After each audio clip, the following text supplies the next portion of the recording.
Hi, welcome to the Gemara on Chedam and Aleph. We're starting from the second Mishnah on the Amud. This is a review video only. There are no questions in this video. Matniti.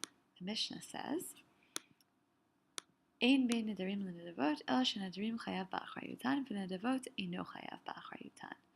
A familiar structure to us by now. There is no difference between Nedarim and Nedavot, two different kinds of offering to bring a korban. Except for the fact that Nedarim, you are obligated in their responsibility, and Nedavot, you are not obligated in their responsibility. The Gemara will explain what this means. Basically, at this stage, you can just say that Nedarim have a higher level of responsibility than Nedavot. Again, in both cases, you've sort of made a promise to bring a korban, but Nedarim that promise has a higher level of responsibility associated with it than Nedavot. Here's the Gemara. This must mean that for the matter of Bal Ta'acher, for the restriction of Bal Ta'acher, do not be late, this and this are the same.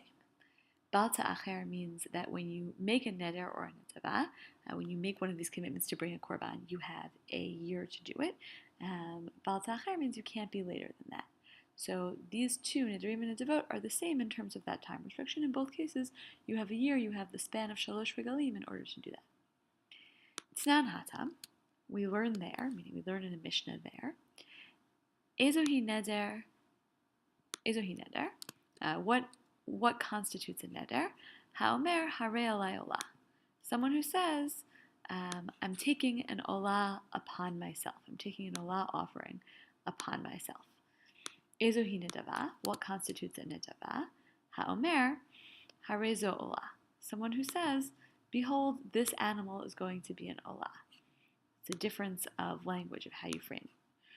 Uma bin nedarim l'nedavot. And what is the difference? What's the practical difference between nedarim and nedavot? In both cases, you've committed to bring a korban, so what's the difference? Nedarim, metu o nignivu o avdu, chayav ba'achrayutan.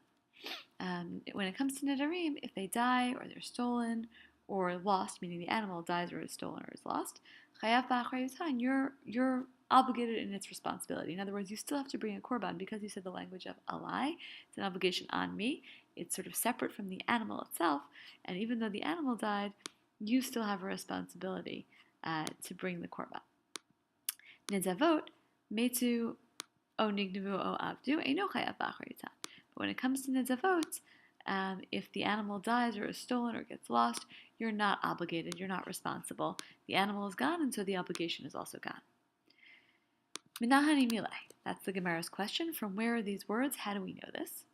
Ditana Rabbanan. We learn in a Breita. V'nirtza lo lechaper alav. The Breita starts off with a quote from a pasuk. You can see I have the pasuk from Vayikra here right below. So v'nirtza lo lechaper alav. It will be an appeasement for him to be atoned for him, right? The atonement will be for him, alav. Rabbi Shimon Omer, Rabbi Shimon says, explaining this pasuk, et she'alav chayav ba'achrayuto, ve'et she'eino alav eino chayav ba'achrayuto. That which is on him, upon him, he is obligated in its responsibility. He's obligated to follow up, and that which is not on him, he's not obligated in its responsibility. In other words, the pasuk uses the word alav, and that teaches us that anytime that you say alai, you are responsible, even if the animal is gone. Put all this in red since it's a Mishnah, Breita rather. My mashma. The Gemara asks, literally, what does this mean? But the question is sort of more, how do we get from the pasuk to Rabbi Shimon's explanation? How does the pasuk mean that? Amar Rabbi Yitzchak bar Avdimi. Rabbi Yitzchak bar Avdimi explains, Kivan de Amar alai. Since you said alai, meaning in the situation of Nedarim, you said alai.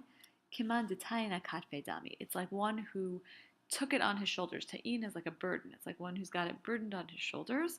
And so the responsibility, again, is on you and not just on the animal to make the korban happen.